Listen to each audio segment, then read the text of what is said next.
आज की इस मुख्तसर सी वीडियो में 12 टेंसेस के नेगेटिव सेंटेंसेस बनाना सीखेंगे, इसलिए वीडियो शुरू से लेकर आखिर तक मुकम्मल देखना। Let start. Number 1 sentence, I don't drink milk. मैं दूध नहीं पीता हूँ। I did not drink milk.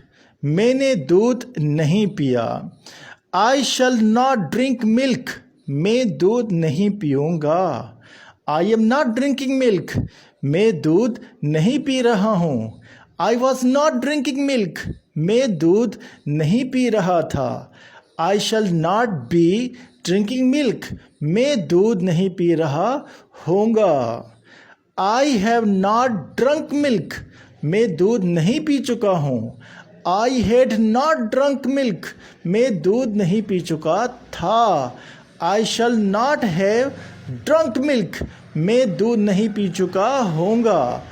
I have not been drinking milk for 2 days। मैं 2 दिन से दूध नहीं पी रहा हूँ।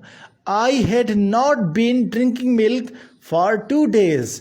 मैं 2 दिन से दूध नहीं पी रहा था। I shall not have been drinking milk for 2 days। मैं 2 दिन से दूध नहीं पी रहा होऊंगा।